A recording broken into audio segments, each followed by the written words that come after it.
With each new edition, we continue to unravel the most ambitious essence of progressive rock.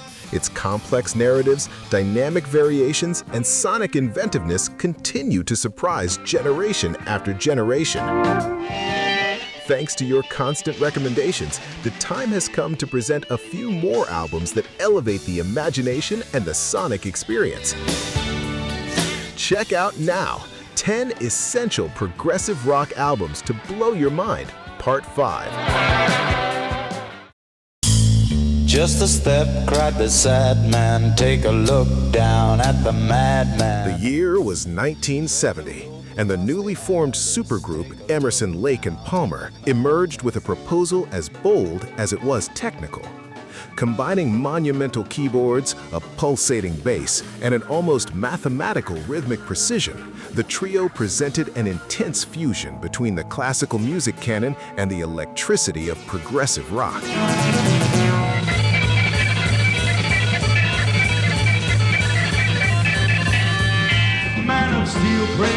The debut album already made the group's grandiose identity clear. On one hand, complex sonic explorations and the pioneering use of the Moog synthesizer. On the other, melodic sensitivity in acoustic ballads.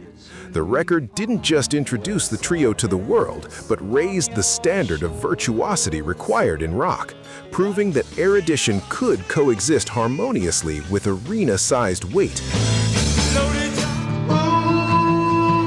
What a lucky man he was. The album in question is Emerson, Lake and Palmer.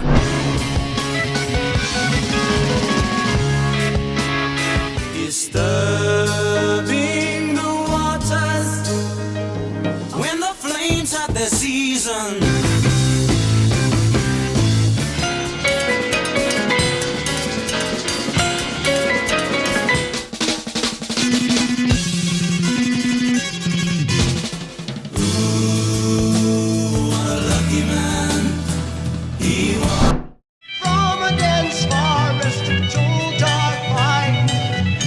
In 1971, Genesis took a decisive step in its artistic evolution by deepening its theatrical and narrative vein.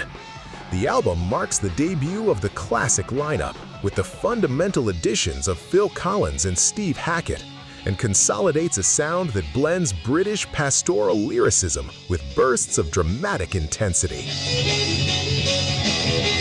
Why don't you touch me? Touch me, why don't you touch me?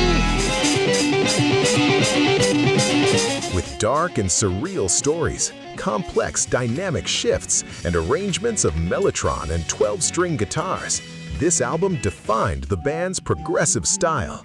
It is a work where imagination runs free, alternating between delicate passages and the vigor of classics like The Musical Box, establishing Genesis as the great storytellers of progressive rock.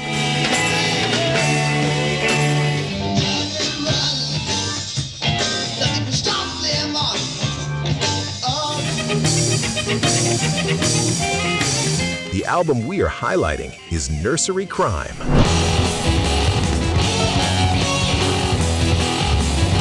Sunday at 6 when they close both the gates. Run and run, nothing can stop them. Despair the ties the world brings. The old man crowd was getting stronger, and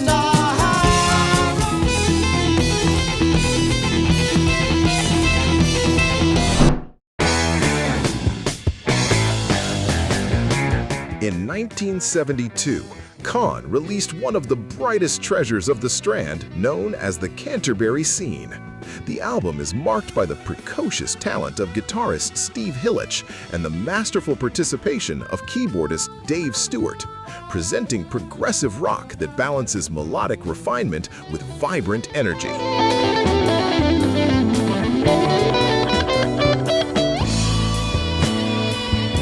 With long instrumental passages, jazz influences, and psychedelic textures that flirt with space rock, the record became a cult classic.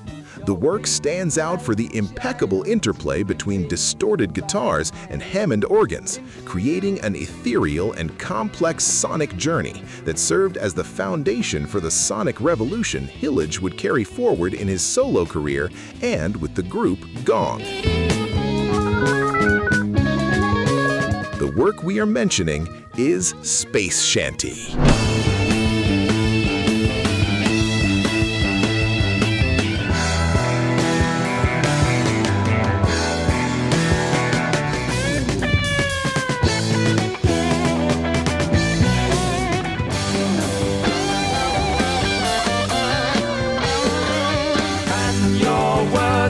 With infinity, you wipe the dust from your eyes, see your life all around you. I'm answering the voices. In 1973, Gentle Giant reached one of the most challenging and brilliant heights of its career. With fragmented rhythmic structures, polyphonic vocal counterpoints, and instrumentation reminiscent of chamber music, this record demands absolute attention. It is a work where medieval erudition clashes with the energy of avant-garde rock.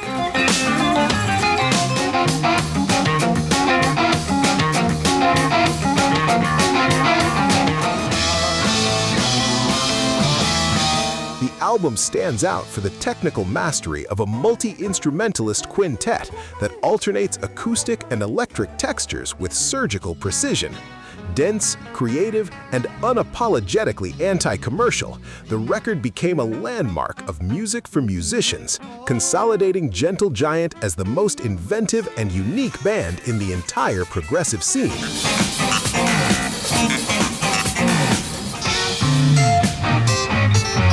The album in question is In a Glass House.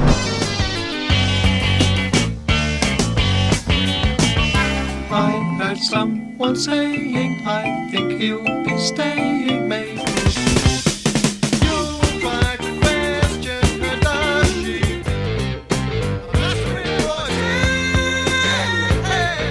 Now tomorrow's dreams are now yesterday.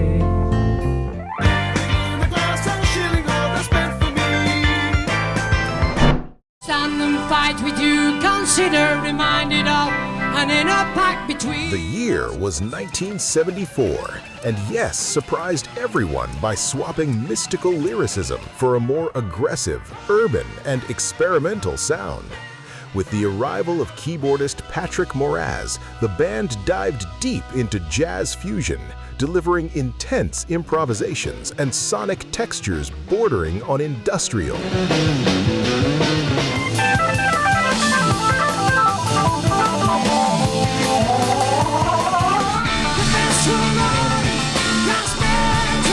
The album is anchored by the monumental The Gates of Delirium, a 22-minute suite narrating the chaos of a battle with a vigor unprecedented for the group. This record shows Yes exploring dense and complex sonic territories where individual virtuosity is pushed to the limit without losing symphonic grandeur. It is an audacious work that proves that even at the height of success, the band was not afraid to reinvent itself.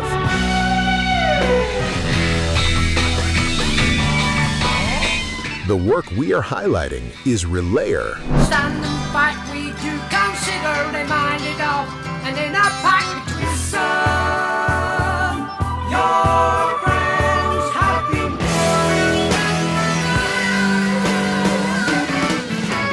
passing time with me, just nature relays to set the scene.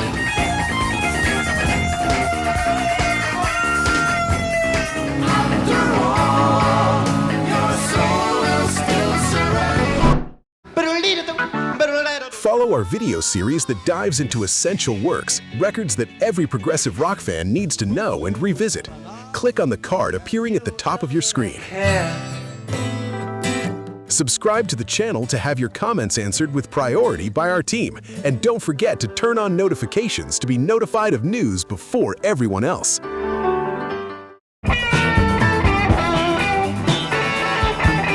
In 1975, Pink Floyd channeled the weight of stardom and the melancholy of isolation into a deeply introspective record.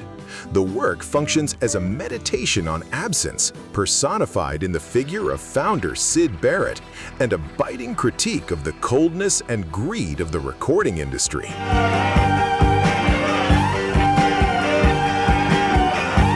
With ethereal atmospheres built by Richard Wright's synthesizers and David Gilmour's wailing guitar, the record creates a cohesive sonic experience where the void is almost palpable. Between monumental progressive suites and immortal acoustic ballads, the work stands out as the band's most sensitive and human moment, perfectly balancing spacey sound with raw, timeless emotion.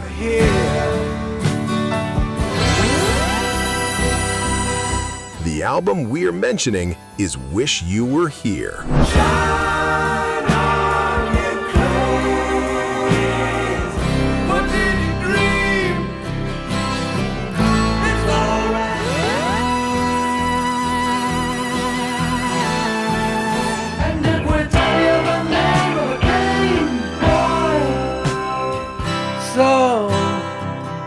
So you think you could tell how I wish you were here.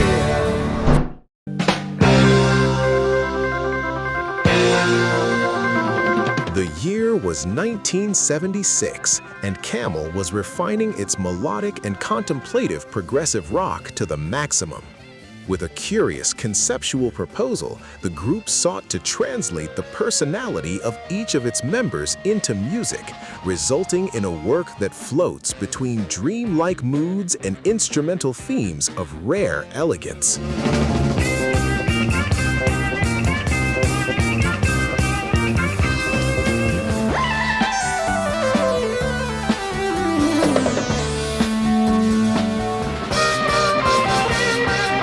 Fluidity is the trademark of this work. The constant dialogue between melancholy flute, expressive guitars, and layers of synthesizers creates a sonic journey that is almost spatial, yet deeply organic. It is a work of incomparable subtlety and technical beauty, where virtuosity never overtakes feeling, consolidating the band as the masters of atmosphere in progressive rock.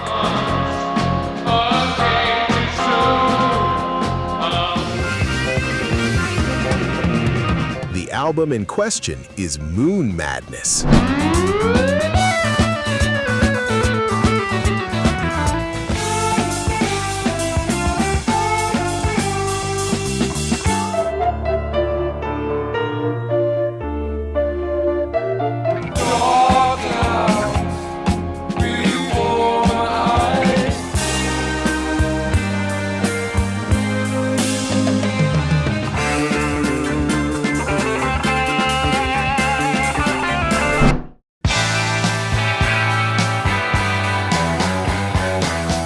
In 1977, Rush deepened its progressive identity by transforming the power of a trio into a true orchestra of sounds. Uniting the weight of hard rock with the technical precision of Prog, the Canadian group presented a record that masterfully balances epic lyricism and rhythmic complexity.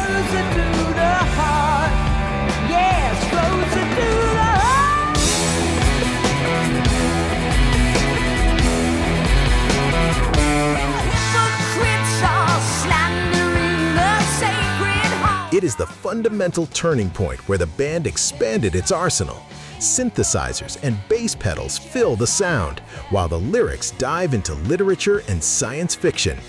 Between the vigor of the guitars and the delicacy of acoustic passages, this work defined the trio's golden era, proving it was possible to be both intellectual and devastatingly heavy at the same time.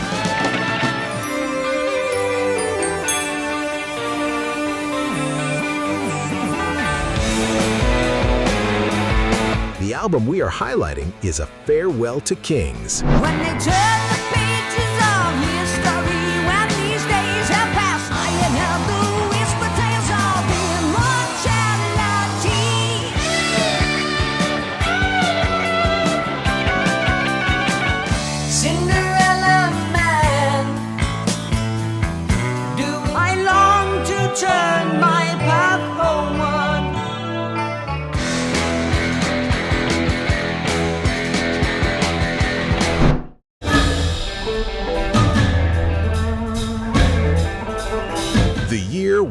1983. And while Brazilian rock was turning its eyes toward pop and post-punk, one of the greatest monuments of global symphonic progressive rock emerged in Rio de Janeiro.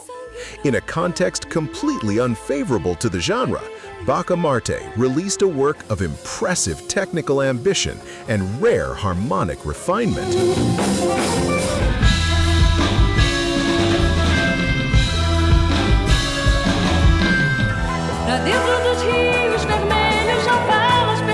The sound is guided by the mastery of Mario Netto's guitars, which float perfectly between the classical and the electric. Added to this, the celestial presence of Jane Dubach brings an ethereal sensitivity to the compositions, creating a unique and deeply emotive identity.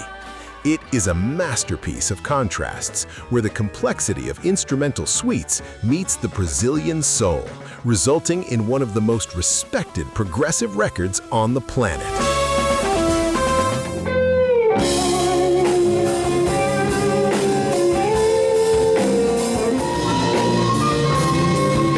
The work we are mentioning is Depois do Fim.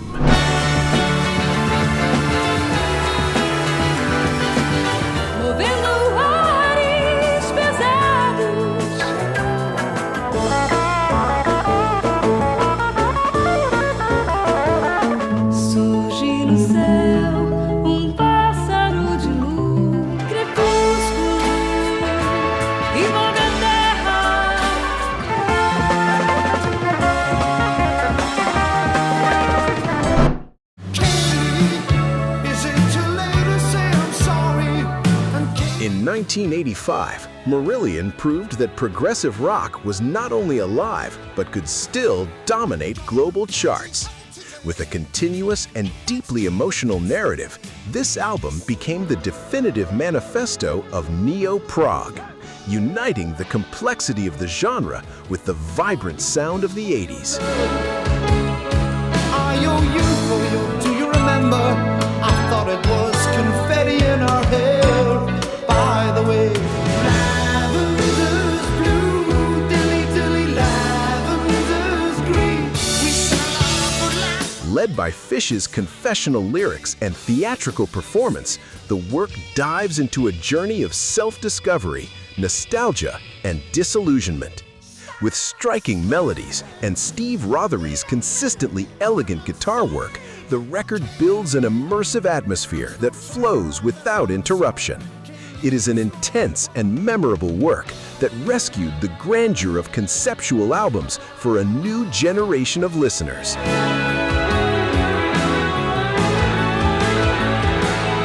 I was walking in the park. The album in question is Misplaced Childhood. Is it too late to say I'm sorry?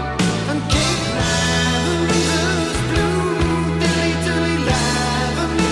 I can hear your heart, I can hear your heart, I can hear your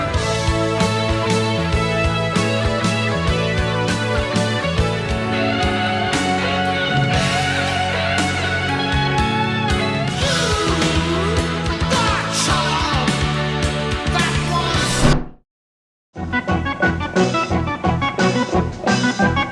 Another batch of true masterpieces added to our journey through the universe of prog rock. And rest assured, this trip is far from over. There are still many fundamental records waiting to appear in the next parts. Now it's up to you. Comment on which albums cannot be left out of Part 6. Your recommendation might appear soon.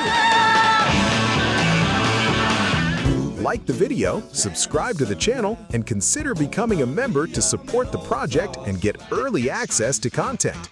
Thanks for watching until the end, and see you next time.